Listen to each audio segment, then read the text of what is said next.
Hello and welcome everyone to GirlCon Digital 2022. My name is Kyla Guru and I'm a rising junior at Stanford University. I'm also a co-founder of GirlCon Conference alongside Molly Grayton and a current member of the GirlCon Board of Advisors. It's an honor and a privilege to host you for our 5th annual event and welcome you into our ever-growing community. Back in 2018, GirlCon began as a student-run annual conference built to empower other students identifying as women or non-binary to network, lead, and empower in technology. While we started with our in-person events, 2020 taught us that we had a whole international community that was excited to join our movement. Now, we host this conference annually to provide a safe space for students to raise their hands, take the mic, own their voice as a force of nature, and grow to glow. Absolutely, Kyla. I am so excited to be here and support that mission. Hello, everyone. My name is Ariana Goldstein, and I am a former co-director and now a current member of the board of GirlCon, and I will be a junior at the University of Southern California in the fall. Throughout the past 4 years, we have brought together over 1,150 passionate attendees and dedicated team members to make a difference in the next generation of female leaders in technology. Our first conference in 2018 was held at Northwestern University, where we welcomed 200 attendees. Our second conference in 2019 was held at Google and had 250. And in 2020, we went virtual, and we were delighted to unite over 700 students. Last year, we had over 900 attendees from more than 25 countries. What makes GirlCon so magical is truly the people. Our community is better with you here, present, and sharing your voice with us. Hi everyone, my name is Ellie, and I was one of last year's co-director and a board member this year. I just finished my first year at Northwestern University studying computer science, and I wanted to take a second to recognize the amazing groups of people who make GirlCon possible each year. To our incredible sponsors and speakers, thank you endlessly for all you do to help us. Additionally, I wanted to give a special shout out and a huge thank you to our entire core team who put in a tireless amount of work to ideate, plan, and execute this wonderful conference. Chris, Prachi, Ali, Vidya, Sumaya, Morgan, Zara, and Michelle, we are so proud of each and every one of you and all you have done for this year's conference. We hope that you see all of the amazing impacts you make throughout this week. To our entire GirlCon community and family, we are so grateful to have you and help us inspire girls each and every year. Thank you for carrying out our mission. Hey everyone, my name is Neha and I'm a current board member and former senior VP of GirlCon. And this fall, I'll be a sophomore at University of Illinois studying computer science. As you're going through your week, we encourage you to think about GirlCon as a stepping stone in your path to whatever's next. Whether that be a newfound passion that you discovered through a breakout session, a mentor who is now part of your network, or friends and connections that will last a lifetime. We encourage you to do at least one thing outside of your comfort zone. You just might find that what lies beyond uncertainty and fear is boundless growth and discovery. Join us this week to become empowered by tech and connected to other passionate young leaders. Participate in your sessions, thank the presenters and team for joining, post on social media to spread the message, and most importantly, stay safe and inspired. From the bottom of our hearts, thank you for joining us this week. We can't wait to feel your energy and watch you #GlowToGrow.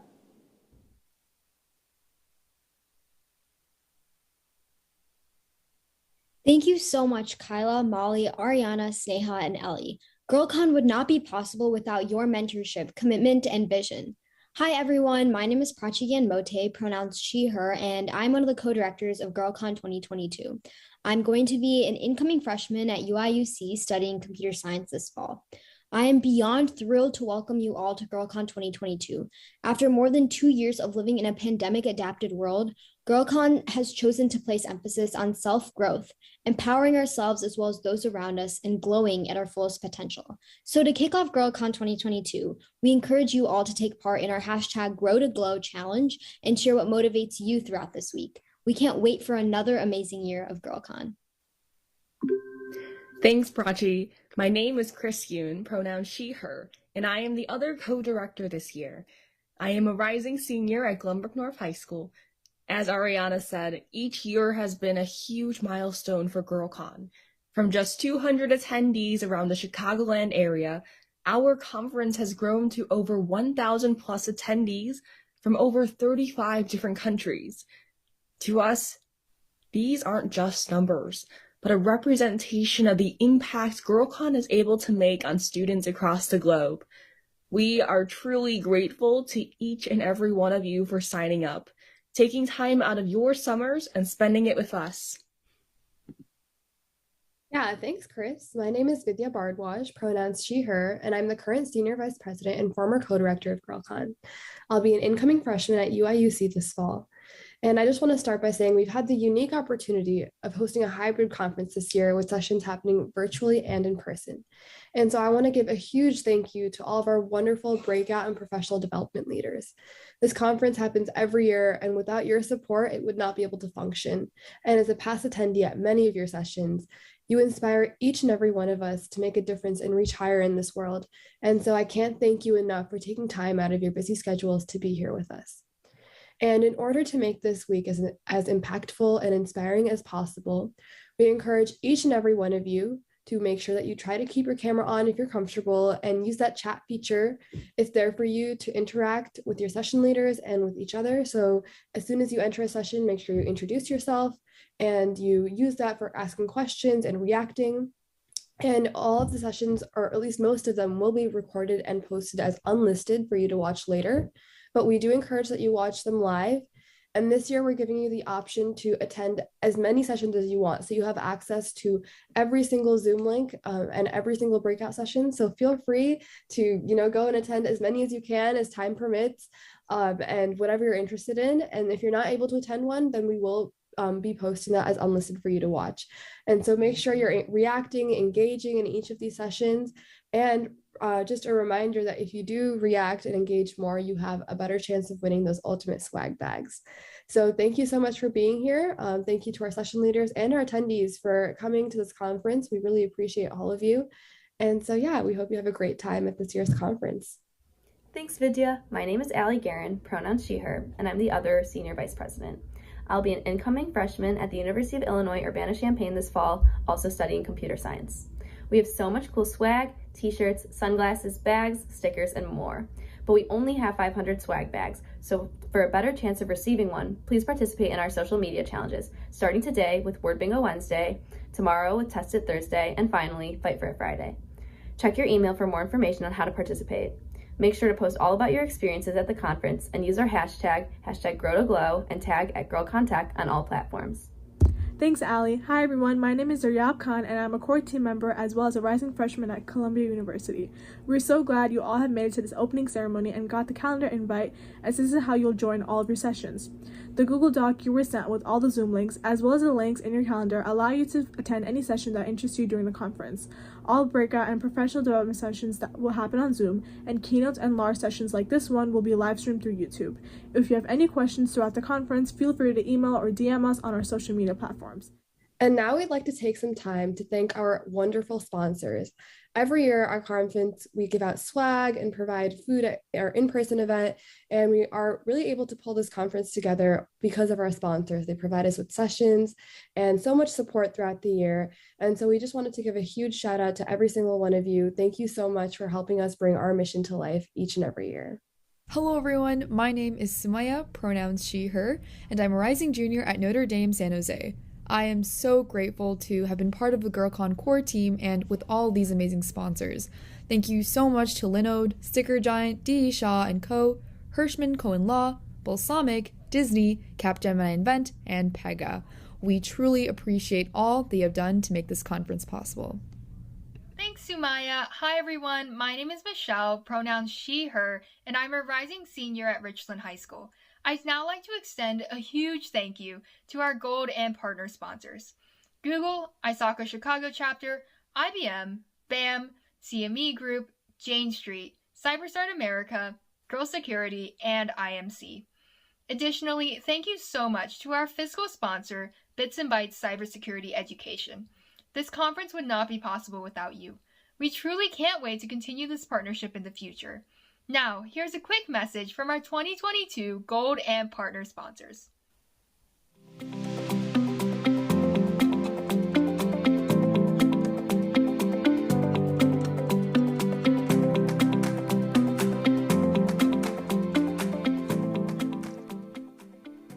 Hi everyone, my name is Nicole and I'm a product manager here at Expedia.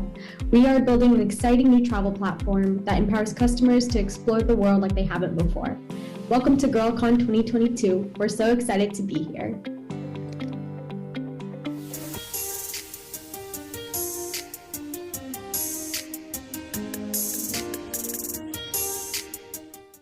What I love about Sierra is that we prioritize outreach and sharing our astronomical knowledge with the public.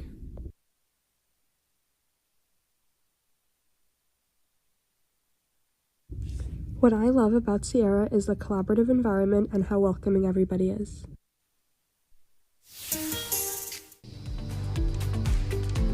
Hello everyone, my name is Ramona Ratiu. I'm the current president of the ISACA Chicago chapter and Global Chili's Tech Ambassador. I'm so excited to be the voice of the Chicago chapter who's sponsoring for the 4th year in a row the phenomenal GirlCon Chicago conference.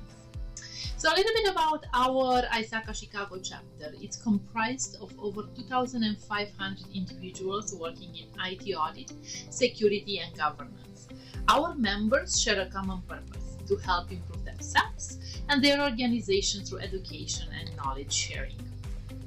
Through seminars, regular meetings, certification prep courses, and networking events, our members are able to improve the quality of the services they provide to their employers, while also enhancing their knowledge in ISACA practice areas. We have several programs and initiatives supporting your generation, and one of them is called Chili's Tech Program.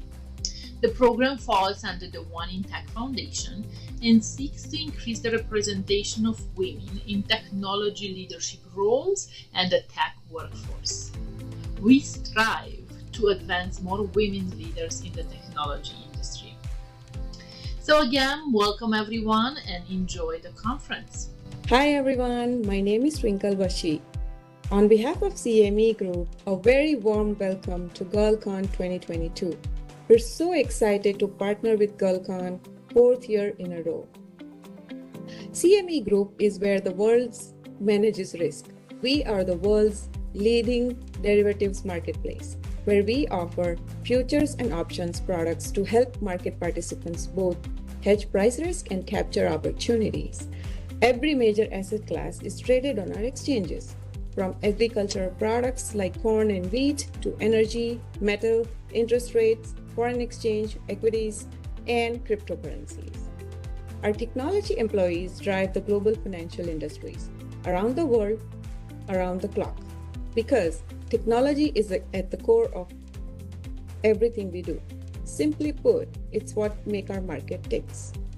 We hope that you enjoy this phenomenal conference, learn from what the next few days has to offer, and explore future professional career paths. My colleagues at CME Group will also be hosting a panel, so keep learning and have fun.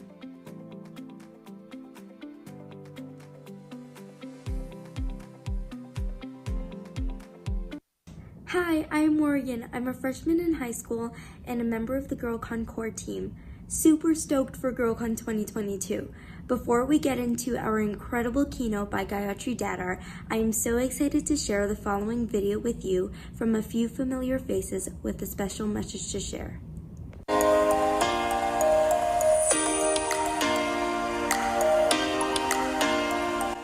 Hey girls, welcome to GirlCon 2022. Welcome to GirlCon 2022.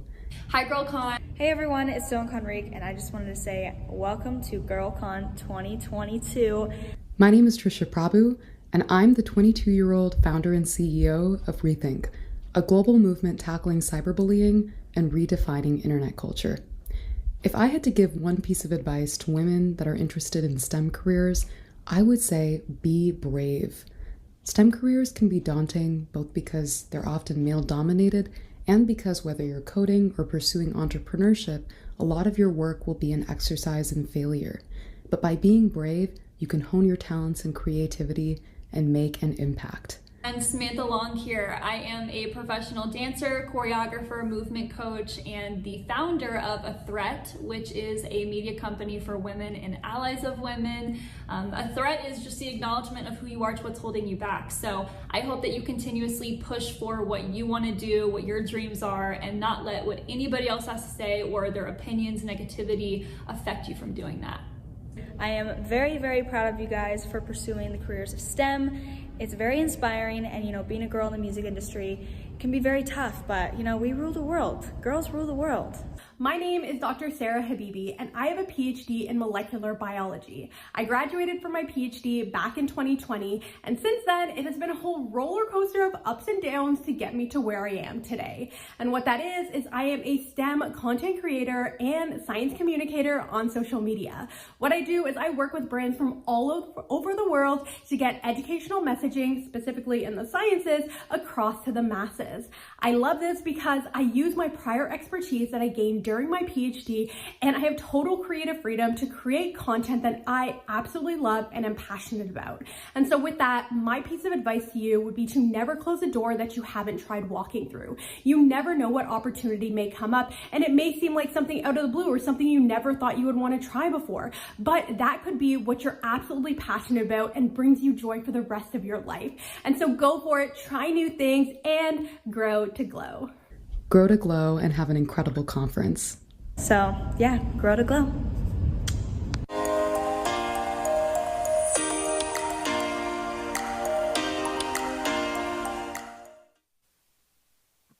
Awesome. Hi, everyone. It's Vidya, and I'm so excited to introduce our first keynote speaker, Gayatri Datar. She's the co-founder and CEO of Earthenable, a social enterprise that aims to make living conditions healthier for the world's poor, first by eliminating dirt floors. Dirt floors make people sick, and concrete is unaffordable to billions of people. Earthenable solves this problem by selling a proprietary floor that is 80% cheaper than cement. Prior to founding Earthenable, she worked at several international development organizations across the private, public, and NGO sectors. She was a senior consultant at Dahlberg Global Development Advisors, where she focused on impact investing, social entrepreneurship, energy access, and agriculture. Prior to that, she worked at the Independent Evaluation Group of the World Bank, conducting impact evaluations largely in agriculture. She has also consulted for the government of Liberia's Department of Revenue, the Bill and Melinda Gates Foundation, the International Finance Corporation, and grassroots NGOs in India, Namibia, Nicaragua, Albania, and the United States. She holds a BA in economics from Harvard College, an MPA ID from the Harvard Kennedy School, and an MBA from the Stanford Graduate School of Business, where she was an R.J. Miller Scholar. She is an Echoing Green Fellow, a Stanford Social Innovation Fellow, and a Forbes 30 Under 30 recipient. Without further ado, please join me in welcoming Gayatri. Thank you so much for that kind introduction, and a big virtual hello to all of you at GirlCon. I am so excited to be here and honored to be able to share my story with you all. So to introduce myself, my name is Gayatri Datar. I'm sure you can tell from my accent that I'm American, but from my face, I am also Indian.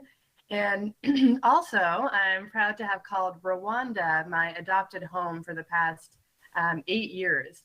So I actually bought a one-way ticket to Rwanda 10 days after graduating from business school to start Earthenable, which you just heard more about. And Earthenable's mission is, of course, to make living conditions healthier for rural families in Africa. And as my introducers mentioned, we do this by designing affordable and sustainable housing products and training franchisees who are masons in the same villages that we serve and how to install them for people, therefore creating jobs and livelihood. So people often ask how I got here. It's not exactly a traditional career path to go from business school to, dusty villages in Rwanda with driving trucks of gravel around. And people ask whether, did you ever dream of starting a social enterprise? And honestly, the answer is a hard, effusive no. If you had told me 10 years ago that I would be running a construction company in East Africa, generating all these jobs,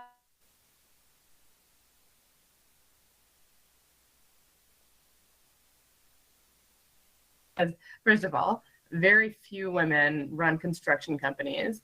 but also I didn't really think I had an entrepreneurial bone in my body. I didn't consider myself to be a risk taker and certainly not an innovator, largely because, the ones that you hear about often are Bill Gates and Steve Jobs and Jeff Bezos. None of those people really looked like me. I'm the daughter of immigrants into the US, and I was encouraged largely as I grew up to land a stable, well-paying job in America. That's kind of what I always thought I would do. So I didn't really have any role models in my life who were entrepreneurs. And I didn't know any women who were CEOs of male-dominated industries. But today, years later, I am beyond proud to be the CEO and co-founder of my company, which continues to innovate and grow against all odds. And I just feel so incredibly, unbelievably lucky that I really stumbled into my dream job. I love what I do. I love every day of work. I get to visit customers. I get to spend time with our team.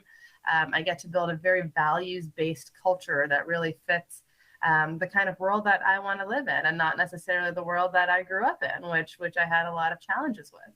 And as I'll talk about today, I think all of you really have that opportunity to create for yourself the career and the life that you want, just like I did. It won't be easy, but I'm here to tell you that it is very, very possible. I think there's two main things that got me here, which is what I want to encourage you all to think about today. The first is being curious and inquisitive always. And the second is really to believe in yourself, to dream big. Stay curious and dare to passionately dream big. If you don't have role models in your life that are mirroring what you think you might want to do, be your own. And that's how you can really change the world. To talk more about curiosity, this actually brings me back to when I first went to Rwanda when I was in graduate school. So I had actually heard about this class before even applying to grad school in something called human-centered design. And groups of students basically form in this class and partner with organizations in various other countries to do projects. So this is pretty typical in a lot of classroom settings that you partner with real-world organizations. But one thing I had heard about even before applying to business school was that a third of these projects became real things in the world that actually made an impact. And so I was really curious about that. And I thought, how cool would it be to get to do something real while I'm studying? And I see that a lot of the core team, you're studying in school and you're also really creating this amazing conference. So you're already doing exactly that, creating something real while you are studying, which is just awesome. In my case, the class was called Design for Extreme Affordability. And my group and I were given a design challenge to make homes healthier.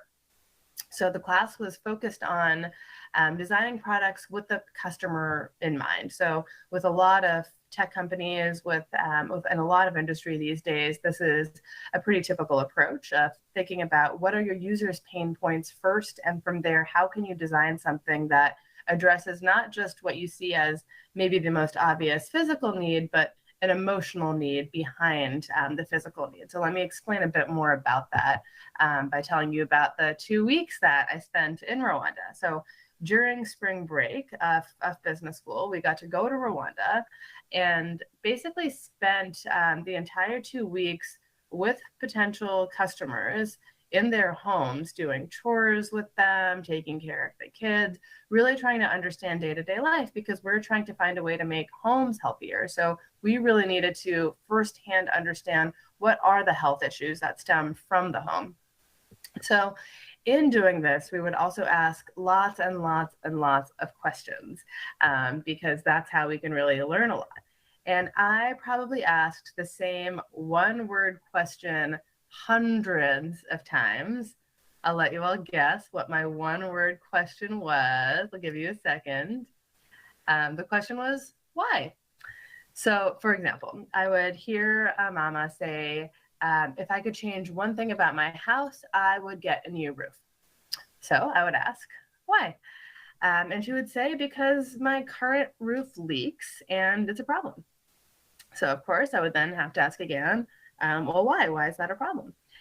And she would say, because the leaky roof creates puddles on the ground and I don't like that. Why is that? Because mosquitoes and bugs come into the house, which is a hassle. You can guess where this is going now. I would ask why again. And then she talks about how they bite her children and they get sick. So had I stopped at that very first question, which was what is something you would want to improve about your home, I would never have really understood about the problems that were caused by the floor. So we would have just focused on improving the roof, which is something that we could have done. But ultimately, what was really causing a lot of pain was the fact that this floor was not water resistant and not washable. And so this experience taught me the importance of staying very curious and being very inquisitive. This is something that in my experience, I found women tend to be really just superpower naturals at. Asking questions, trying to understand, trying to listen, really lean in on that one and really make sure that you're always trying to understand first before being understood, and really try to understand the problems fully and comprehensively. When I currently still spend several days a week in villages, and most of the time I'm asking questions that might seem a little bit tangential, but that's really how you learn. And I think my curiosity has been the thing that has led us to be able to address challenges and come up with creative business solutions in a much more holistic way. So this curiosity led me to understand the full range of issues caused by dirt floors. So of course they were impossible to clean and kept the house full of dust, but also just really inconvenient to live on. So clothes kept getting dirty. They needed to be washed all the time. There was this one time that I was just trying to peel some beans and I dropped some of them and every one of them had to be dusted off again. Clothes kept getting dirty, like I said. Maize needed to be stored on a sheet, otherwise they would get moldy. Dropping food on the floor, well, obviously the 10-second rule doesn't apply on a dirt floor. So lots of just inconveniences that you wouldn't have really known had you just thought about it logically, but just experiencing it is what really made me learn a lot. And then there's also plenty of research. A study showed that replacing a dirt floor with a clean floor reduces diarrhea by 49% and parasitic infections by 78%. Additionally, reduces anemia by 81%, improves cognitive development by 36%. And these statistics make a lot of sense. Dirt floors are breeding grounds of bugs, bacteria, pathogens, all kinds of stuff that causes disease. And that's why most people who are at this virtual conference will go home tonight or probably are at home right now where all of that stuff has been covered with a floor that keeps you and your roommates and your families comfortable and safe. So why didn't everyone just have a concrete floor given all these problems with dirt? Largely because it was just too expensive. Concrete would cost months and months of savings, and in addition requires a ton of energy to produce. So very environmentally unsustainable. And that's really when our team had this big aha moment that we had come across a true need that would have dramatic improvements on health of both people and the planet. And furthermore, it was something people actually wanted, an affordable and environmentally sustainable floor, a floor that could make people really proud of where they lived. So we went back to school, determined to find a more affordable floor than concrete, and learned from traditional practices of Rwanda using a mix of ash and dung and actually sweet potato leaves, believe it or not. And we learned about modern design trends in the US as well. So my co-founder is a brilliant biochemist, and he was also researching what are the green chemistry practices that we could leverage. We spent months iterating, learning, testing, asking more questions. Again, that curiosity had to be front and center. And we failed a lot, over and over. Like one example is we spent weeks trying to learn how to injection mold plastic. And we were going to have these injection molded plastic tiles with bamboo on them, and they would have just been terrible. Like unsustainable, uncomfortable, ugly, just expensive, bad. And 3 weeks before the class was about to finish, we didn't have any answer to this problem we'd become obsessed with of a cheaper floor.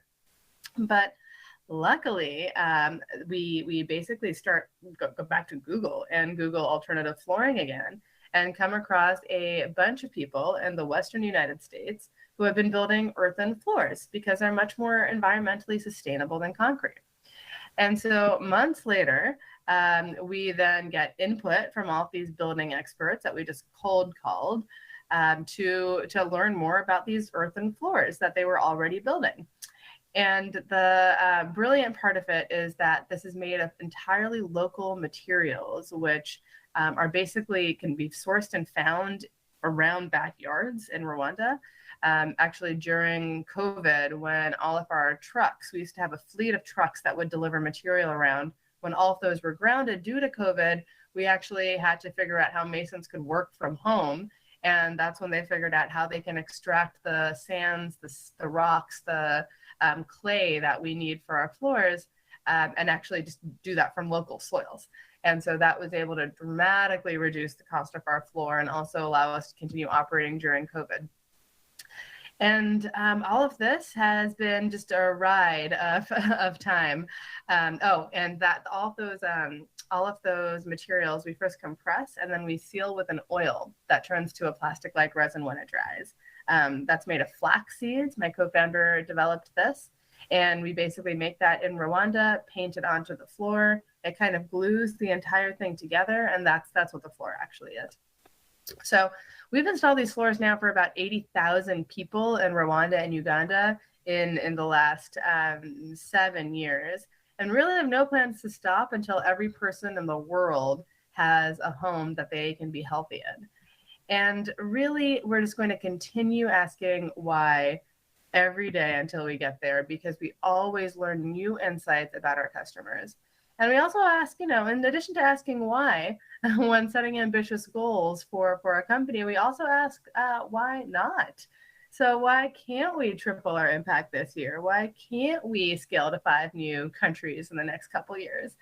And asking why as well as why not, I think has been something that has continued to inspire me. So remember, I am not an architect. I'm not an engineer. I'm not a biochemist. I'm not even a public health professional, but I am curious and willing to work hard, willing to learn, and willing to become my own role model. And so you are more than what you study. There's always more you can do. There's always more you can learn. And there's always ways that you can collaborate to create really powerful teams. And all of this brings me to what I see as a second big driver of what enabled me to land a career that I'm so passionate about, and I feel like is really what I'm meant to be doing. And that is passionately dreaming big. After realizing that I had taken my clean floor for granted my entire life, that's really when I figured out what my purpose was, which was to eradicate unhealthy living conditions for everyone in the world.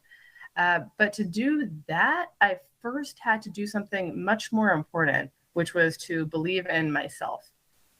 For most of my life, and I think for a lot of women of color, I struggled a lot with insecurity and always wondered whether I was enough. Constantly felt like I didn't belong in a leadership role, felt like an imposter, and this held me back tremendously. I tolerated dozens of microaggressions. I said tolerated like it's a past tense thing. I tolerate dozens of microaggressions per day from male colleagues and other people I interact with, and also some, pretty consistent dose of overtly aggressive statements. Just one example that comes to mind is a man who reported to me once, who directly told me that I was not competent in developing leaders, but he was, because he had an inner peace that I lacked. But the facts just didn't align with that statement. 95% of the leaders at my company were people I had myself recruited and developed over years before he even joined the company.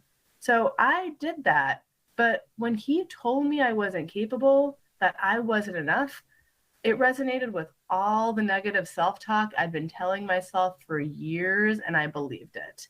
So with my confidence shot, I was a less effective leader and just a much less happy person. So I think this is really important because we need to recognize where our self-talk is really not serving us well, and where other people saying things that are really not true might be feeding very old wounds that really need to be healed. It took me years of coaching, reflection, and support to begin my journey of truly feeling my self-worth and truly loving myself. And my advice in doing this, or what I did at least, is to surround myself with people, largely other women, who augmented my self-worth and my sense of self-worth instead of diminishing it. I, for example, started a group of lady bosses in Rwanda. We have retreats and discussions around the challenges we're facing, and just can both inspire each other and commiserate with each other. I spent time reflecting on where some of my negative talk, my self-talk, was actually coming from, understanding more about what experiences in my younger days with media influences made me so harsh towards myself. And I actively chose to heal from those experiences and craft a much more productive and true narrative. This included empathizing with even those people who were diminishing me and making me feel bad. So, for example, in my previous example of that guy I was talking about, what insecurities might have fueled him to say the harsh things he did and believe what he believed? So how can I stay true to my empathetic nature, and try to create a better way of understanding each other, instead of stooping to a level of diminishing others? So what I want you to hear from me now, and hopefully from yourself every day from now on, is that you are enough. You are more than where you were raised, where you go to school, what you study, what you look like. I wish I'd known this when I were younger. And more importantly, I wish I'd spent more energy developing a deep love for myself. This means treating myself with the same care and compassion with which I treat my loved ones. So forgiving myself for mistakes I made, congratulating myself for trying, even when I fail, and reminding myself that I am enough just as I am. Ladies, I wish for you to own this moment in your lives. You are young and you are brilliant. This is really your moment. For my entire career, most of the leadership advice I was given was to act more like a man. Be more assertive, claim more value, trust your gut. But I now believe that the world would be better if men acted more like women. We tend to listen and learn before pushing our opinion forward. We tend to be confident, but without being arrogant. We tend to be tough, but with grace, hardworking while prioritizing self-care, and comfortable expressing genuine care for others, but still holding them accountable. You all have the opportunity to reset the standards of how collaboration happens, and I can't wait to see how you do it. Thank you so much for listening, and I'm looking forward to your questions. Yeah, thank you so much for sharing your inspiring story. So we're going to begin our Q&A portion of the keynote. So to those of you watching, I've seen some questions in the chat, but please keep those coming, and we can ask all of your questions for our amazing speaker. To start us off, we had a question from Srihita Kurapati, which was, how did you overcome imposter syndrome and believe in yourself while working amongst people that were different than you? Yeah, so I think this is a journey. It's not a thing that was done and then I figured it out and it's been solved. It continues to be, I think, a lifelong journey. And really, I think it comes from really developing your relationship with yourself before you really think about what it might look like to develop relationships with others, coworkers, loved ones, family, and really understanding your own self-worth and really feeling that. So I think in some ways, one thing that I also like to remember is that it's actually okay for all of us to be a little bit imposter. I mean, that there's some humility that comes with that. There's some sense of just there's lots that I don't know, and there's lots that I am very lucky to be where I am. I had a lot of opportunities that enabled me to be in the position that I'm in, and maybe a lot of that was luck. It's okay, I think, to remember pieces of that and not to feel, I think I constantly remind myself that I haven't earned everything that I have. A lot of this did come from luck. So bits of that imposterness, I think, are actually healthy. It's a healthy way to stay humble, but not to the extent that it diminishes your sense of self-worth and diminishes your ability to really love what you've been able to achieve and what you've been able to accomplish. Some of the ways that I've personally been able to do this are, again, surrounding myself with others who have been able to augment my sense of self and been able to remind me of how far I've come. Often I focus a lot on the negatives, on the things that I've failed at, the things I've done poorly, and not so much the things that I have actually succeeded in, and not really owning those successes. So I've learned to do that more for myself. I have a gratitude journal that's been very helpful in reminding me of these things. But in addition, surrounding yourself with other people who will help you recognize that you are not an imposter, but still staying humble while recognizing you're not an imposter. Yeah, thank you so much. That was great advice. We have lots of questions coming for you. We have one for Miriam. What was the best form of motivation for you to continue with your career? Ooh, I like that one. I think a big turning point for me was my evaluation of risk and how I thought about risk. So I used to be just terrified of failing, and I used to be so scared of taking risks, and I wouldn't take them because I was so scared of failing. And one thing I realized pretty early in Earthenable was that the downside risk and the upside risk of anything I did were just completely on different scales. So, like, for example, starting Earthenable, it meant that I would move to a foreign country and not have any job stability, have no idea if the thing was going to work. I might have failed tremendously if nobody wanted to buy our product. All of this was possible, viable, and likely. So, okay, what's the downside risk? All of that. I would have, failed and then started from scratch. What's the upside risk? I eradicate dirt floors for the entire globe. It's like, okay, well, that's a pretty big upside risk. And the downside risk, when you think about it, it's like, okay, well, I fundraised a bunch of grant money to start, so I would have lost someone else's money in doing that. But it was a risk that they themselves decided to take alongside me. I still have everything I had before I failed. I've learned a lot from it. It's like, honestly, failure doesn't sound that bad anymore when you compare it to both the upside of what could be and when you kind of rejigger the perspectives of what failure looks like. To the extent that actually at Earthenable, our last value is to relentlessly innovate, to do what hasn't been done before, and embrace risk and failure as a way to evolve, learn, and create more impact.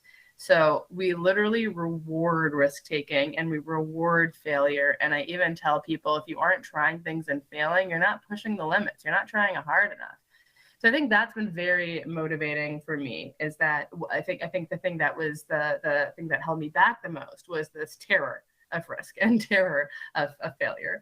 And once I just reframed the way I thought about it and realized that the only way that you actually make game-changing impact is to be willing to fail, that's been a huge motivator for me.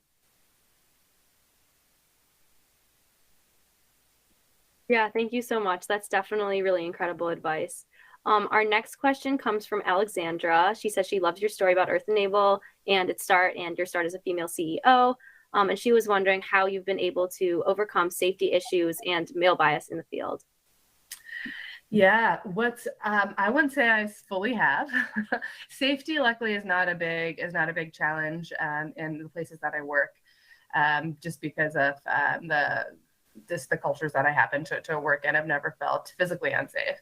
But biases, I mean, it happens in very insidious, small ways, like if I'm with a male coworker and we go to a government office, they'll assume that because also my name is not a common name, they'll assume that the man is the CEO, not me. And then it's always this big surprising moment when they realize that Gayatri is a female name.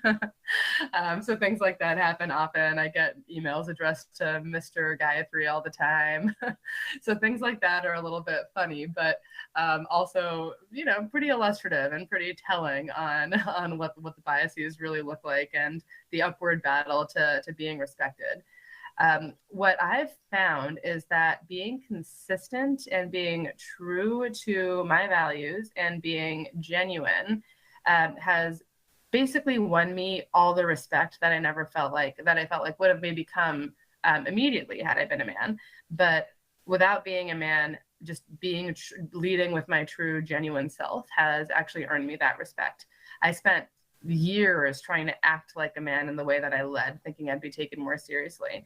And I found that instead, just leaning into who I was and, the feminine grace of being empathetic and compassionate and things that come quite naturally to lots of women, lean into that. And it just resonated very well. Our retention rate at Earthenable is very high. People really like working for the company because I think it is a place where you're seen as a whole person. You're not just seen as a workhorse that needs to get something done. And I think a lot of companies led by women tend to prioritize the softer side of management as well as the accountability and the results side of management. So I think that respect and that comes from experience and learned experience and a track record. I'm not going to lie and say that it's as easy for me to have gained that respect as it would have been for a man. I definitely had to work harder for it. I had to do better. I had to be the best of the best in order to be taken seriously in lots of ways.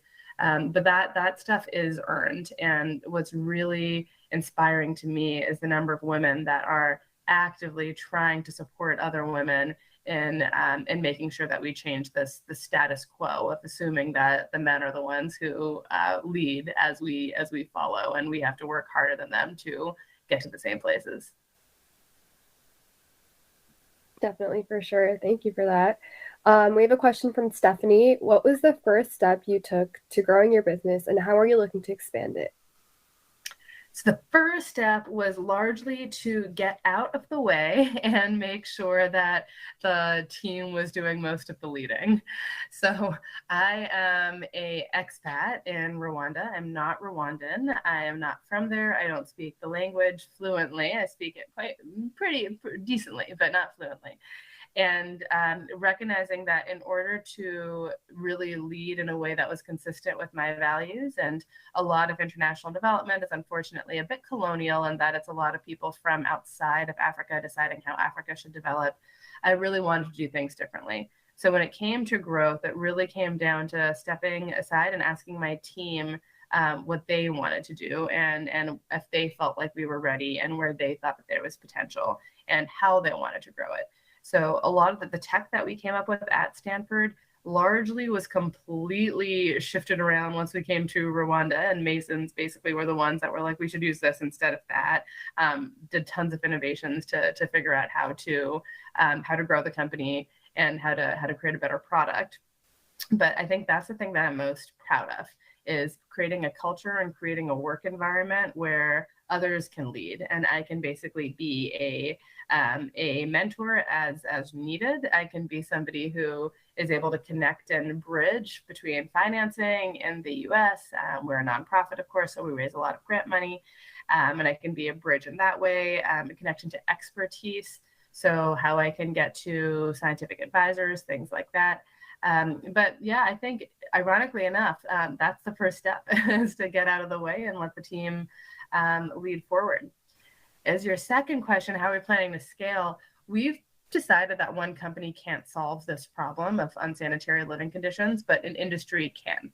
So microfinance is an example that we look at very closely. It started as one entity in Bangladesh that was doing microloans. And now there's tens of thousands of microfinance organizations globally that basically replicated that model.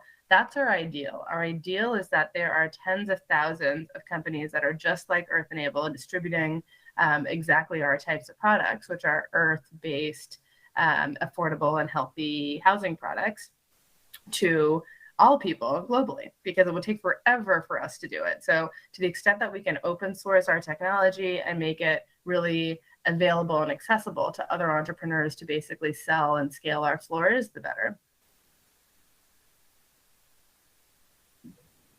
Yeah, that sounds amazing. Our next question is from Arushi, which is, how do you feel about making such a massive impact on so many people's lives? And is that kind of just a side bonus, or does that kind of keep you going in your field of work? So yeah, that's definitely that's always been the main driver of my career, I would say. I grew up in the US. My parents are Indian, so they were raised in the US, and in India. They came a couple years before I was born to the US. And so I spent most summers growing up in India, and my parents were very deliberate in explaining, like, this is what life could be like. This is what poverty looks like. This is how lucky you are to not be living in poverty. It's something that I really grew up with. And I would say I felt and feel a fair amount of not shame, but guilt for the privilege that I have and the luck that I have, because it's certainly not earned. I certainly didn't earn to be born into the situation that I'm born into. So I think that, interestingly enough, it is, of course, I'm very passionate about what I do, but really it is the desire to live in a world that I feel comfortable living in, where everyone has the opportunities to thrive and that it's not such an unjust world. That's, I think, that the main thing that really, really motivates me and makes me keep going. Definitely not a side benefit, definitely kind of core and fundamental to who I am. And I think that if everybody felt a responsibility towards everybody else who coexists with us on the planet, and that's not just other people, other species too. I think a lot about that. If we all just felt some responsibility, reciprocity, and prioritized harmony among everybody living on this earth that we all share, I think that was what would make the world a much better place. So walking the talk, really living my values, making sure that every day, every step of every day, I'm doing what I think I can to contribute most to the world that I want to live in. For sure. And then we have a question from Shrihita. She says, why did you choose Rwanda? Yeah, so Rwanda kind of chose me in some ways. So first of all, it was where we went for the class. So that was one thing. But it's a very easy place to do business. It's ranked very highly on the doing business indicators for the World Bank. I have never been asked for a bribe, for example. Things get done very quickly. The governance system is just phenomenal. So there's a lot of things that made Rwanda very attractive. In addition to that, it has a very high percentage of dirt floors. And in addition to that, it's a very densely populated country. So there were various things that made it make a lot of sense from a business perspective to come there. But then largely just the fact that the barriers that I might have faced in other countries to register, to get going, were minimized there and made it a very attractive place to begin. But the goal was always to scale globally. So right now we're in Rwanda and Uganda. We're now scaling to Kenya and Ethiopia.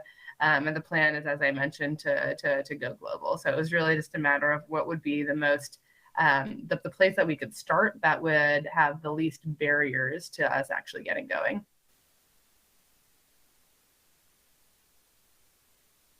Yeah, for sure. That makes a lot of sense. Our next question is from Kira, and it's about how this initiative and kind of the supply and demand and everything has been affected by COVID, and I guess how you've navigated across that large obstacle.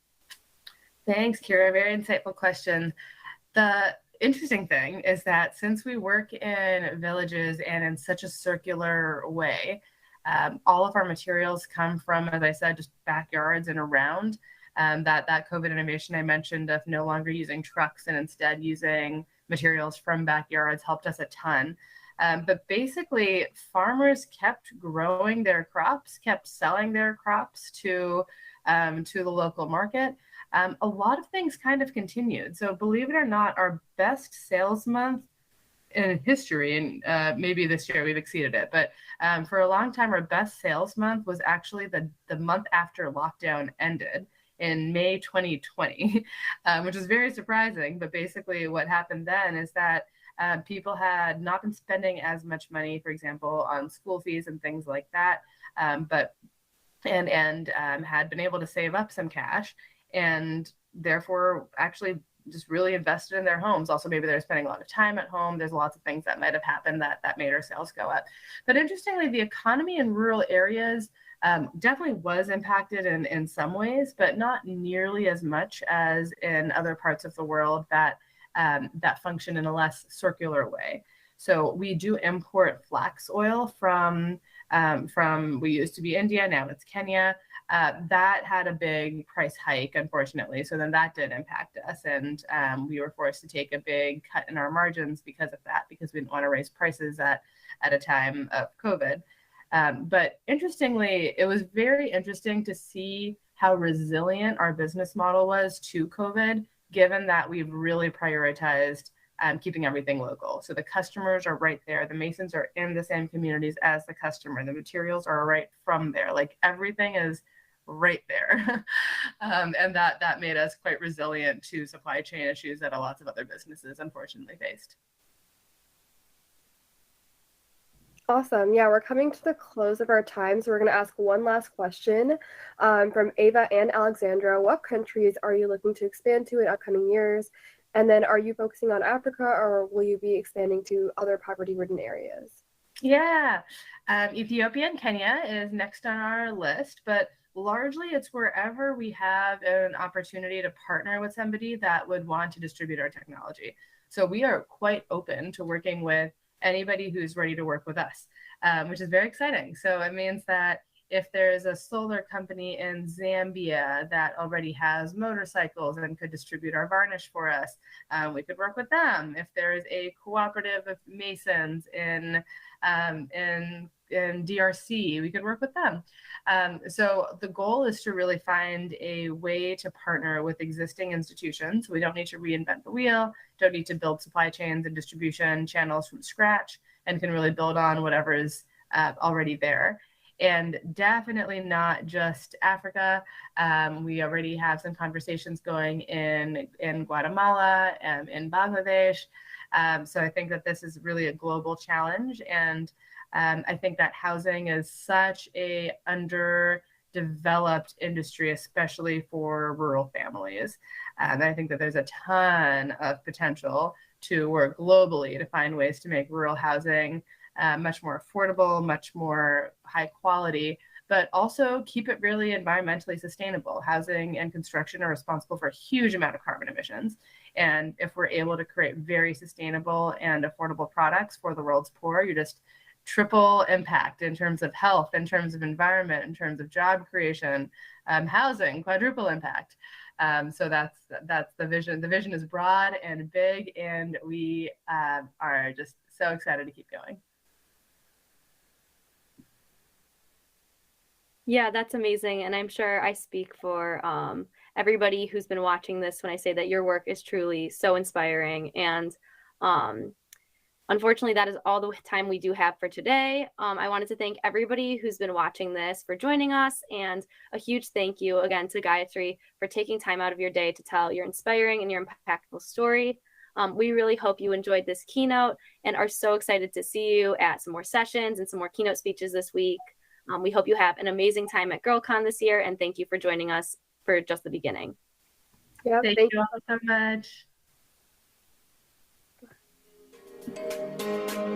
much.